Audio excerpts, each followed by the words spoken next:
Sebelum lanjut untuk nonton videonya, buat kalian yang sedang mencari jersey Inter Milan terbaik dan merchandise tentang Inter Milan, yuk klik produk dan buruan check out sekarang. Resmi, FIFA umumkan bursa transfer khusus untuk para peserta Piala Dunia antar klub. FIFA mengonfirmasi akan membuka jendela transfer tambahan pada awal Juni bagi klub-klub yang lolos ke Piala Dunia antar klub.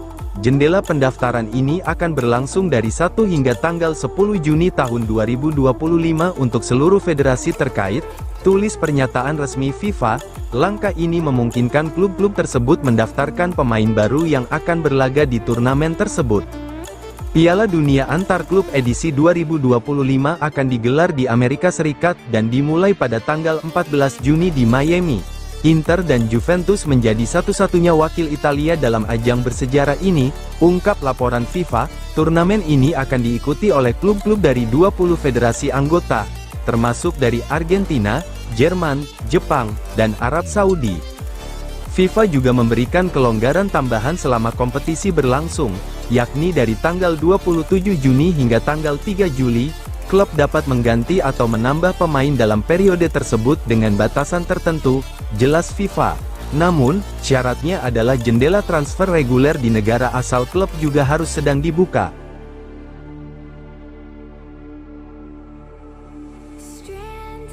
Inter belum menyerah datangkan Nico Paz, satu strategi dipercaya bisa membawanya ke Milan.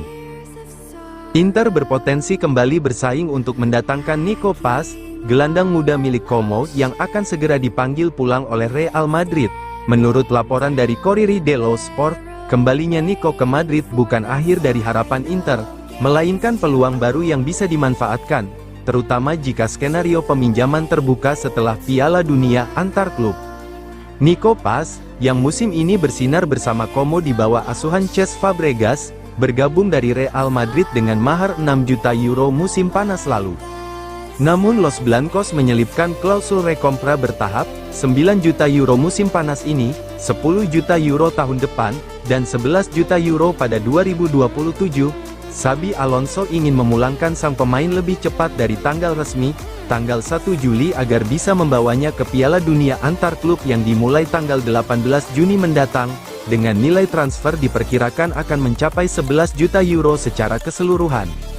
Langkah ini mengecewakan Fabregas, yang sebelumnya menilai Nico seharga 50 juta euro dan berharap mempertahankannya setidaknya semusim lagi. Namun Xabi tampaknya ingin menguji Nico dalam peran lebih dalam di lini tengah bersama skuad bertabur bintang Madrid.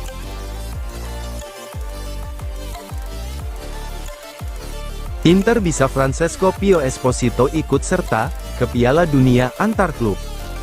FIFA menegaskan bahwa 32 klub peserta Piala Dunia antar klub 2025 tidak memiliki kewajiban untuk melepas pemain mereka ke tim nasional yang berlaga di kompetisi resmi pada periode yang sama. Penegasan ini tercantum dalam dokumen regulasi umum turnamen yang akan digelar musim panas mendatang di Amerika Serikat. Demikian disampaikan otoritas sepak bola dunia dari markasnya di Zurich. Meski begitu, kewajiban melepas pemain untuk jendela internasional 2 tanggal 10 Juni tahun 2025 tetap berlaku. Kebijakan ini berdampak langsung pada Inter, yang memiliki opsi untuk tidak mengizinkan Francesco Pio Esposito bergabung dengan timnas Italia U21 di ajang Euro U21. Keputusan akhir akan berada di tangan klub, tentu setelah berkomunikasi dengan FIGC, tulis laporan yang mengutip sumber ini. Hal ini membuka peluang bagi Inter untuk mempertahankan pemain mudanya, demi memperkuat skuad di turnamen antar klub elit tersebut.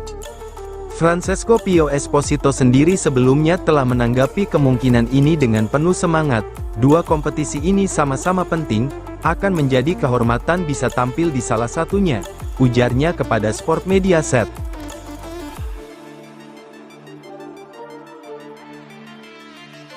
Tawaran Napoli paling tinggi di antara penawar lain, untuk dapatkan Jonathan David. Masa depan Jonathan David masih menjadi salah satu topik panas di bursa transfer musim panas ini. Penyerang asal Kanada kelahiran tahun 2000 itu akan meninggalkan Lille pada akhir Juni dengan status bebas transfer, dan kini tengah diburu oleh sejumlah klub besar termasuk Inter. Namun, menurut kabar terbaru, Napoli menjadi klub yang paling serius dalam upaya merekrut sang pemain. Ada perkembangan penting soal Jonathan David, ujar jurnalis Fabrizio Romano di kanal YouTube-nya.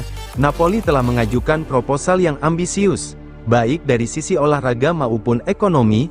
Saat ini, dari semua klub Italia yang tertarik, Napoli adalah yang paling serius, tegasnya. Pernyataan serupa juga disampaikan oleh jurnalis Matteo Moretto. Napoli menawarkan kontrak 4 tahun dengan nilai yang sangat besar. Kedua belah pihak sudah membahas rincian kontrak, dan negosiasi telah mencapai tahap lanjut. Memang masih ada beberapa langkah yang harus diselesaikan, tapi ini target yang sangat konkret, jelas Moretto.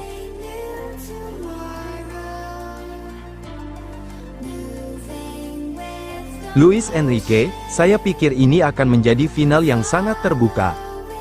Pelatih Paris Saint-Germain, Luis Enrique, memprediksi laga final Liga Champions melawan Inter akan berlangsung terbuka dan penuh kualitas. Saya pikir ini akan menjadi final yang sangat terbuka, sangat kompetitif, dan pertandingan yang luar biasa untuk ditonton, bukan hanya bagi fans kedua klub tapi juga pecinta sepak bola secara umum, ujarnya kepada Sky Sport Italia. Ia menyebut Inter sebagai tim sejati yang kuat secara kolektif di semua lini. PSG akan menjalani final kedua mereka setelah kalah dari Bayern Munich pada 2020, dan Luis Enrique sadar tantangan kali ini tak kalah berat. Inter adalah tim yang sudah bermain di level tinggi selama bertahun-tahun, dengan pelatih dan inti skuad yang sangat solid, ungkapnya. Ia juga menyoroti fleksibilitas taktik Inter dalam bertahan maupun menyerang sebagai kekuatan utama. Luis Enrique sempat mendukung mantan klubnya, Barcelona, di semifinal. Namun mengakui Inter juga layak lolos. Saya menontonnya langsung dan juga menontonnya ulang.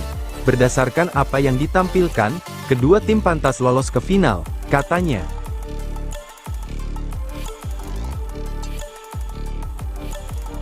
AS Roma hanya akan incar David Fratesi, jika lolos ke Liga Champions musim depan. AS Roma masih menaruh harapan besar untuk finish di posisi keempat klasemen Serie A, dan bukan hanya demi kebanggaan, tapi juga demi kekuatan finansial di bursa transfer. Menurut laporan dari La Gazzetta dello Sport, kelolosan ke Liga Champions akan menjadi faktor penentu dalam strategi transfer klub musim panas ini. Dengan pendapatan tambahan dan ekspektasi lebih tinggi, Roma tidak akan melepas pemain kunci seperti Evan Ndika dan akan punya lebih banyak ruang untuk belanja pemain baru. Jika tiket Liga Champions berhasil diraih, Roma akan menargetkan setidaknya 2 rekrutan top untuk memperkuat skuad. Salah satu nama yang masuk radar adalah Lorenzo Luca, dengan Emmanuel Emega dari Strasbourg sebagai alternatif, tulis La Gazzetta. Di lini tengah, impian lama untuk membawa kembali David Fratesi ke ibu kota kembali menguat. Target utama Roma adalah membangun instant team yang lebih dalam dan berkualitas tinggi, agar bisa bersaing di semua kompetisi.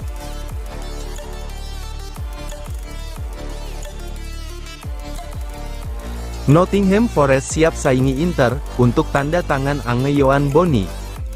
Inter dikabarkan membidik striker muda Parma, Ange Yohan Boni, sebagai salah satu target utama untuk memperkuat lini depan musim ini.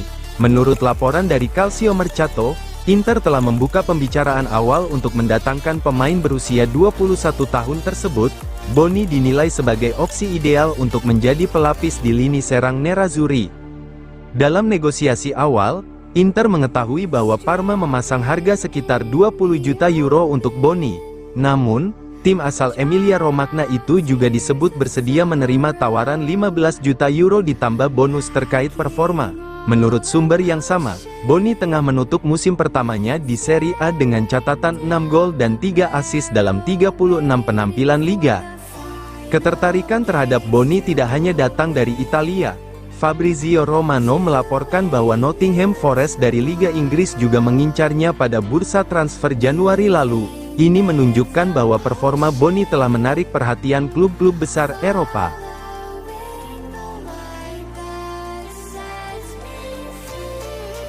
Terungkap, wasit VAR laga Inter versus Roma melanggar protokol. Jurnalis Alvio Musmara membongkar detail percakapan kontroversial di ruang VAR saat Inter menjamu AS Roma dalam laga Serie A bulan April lalu. Saya melakukan beberapa panggilan, dan ternyata wasit Febri tidak bisa menilai situasi antara Bisek dan Ndika karena fokus pada dua pasangan pemain lain di kotak penalti, tulis Musmara dalam kolomnya di FC Inter 1908.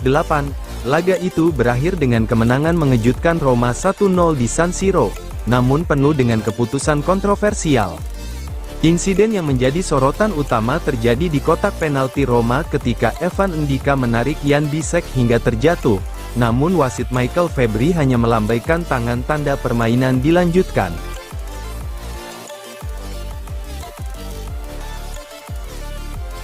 Inter dan Marseille sepakat, angka kepindahan Luis Henrique.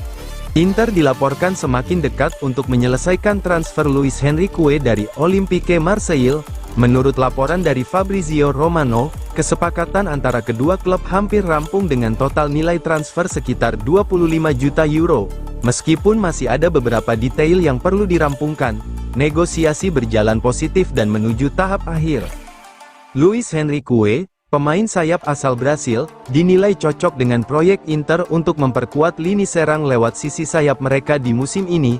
Pemain berusia 23 tahun itu dikenal karena kecepatan dan kemampuan dribblenya, yang dapat menambah variasi dalam skema serangan Simone Inzaghi. Inter kemungkinan akan mempercepat proses penyelesaian transfer ini setelah memastikan target-target utama mereka pasca final Liga Champions. Kesepakatan ini juga mencerminkan upaya klub untuk menyeimbangkan generasi skuad dengan talenta yang sudah matang secara teknis. Jika tidak ada kendala besar, pengumuman resmi bisa terjadi dalam waktu dekat setelah detail akhir disepakati antara pihak Inter dan Marseille.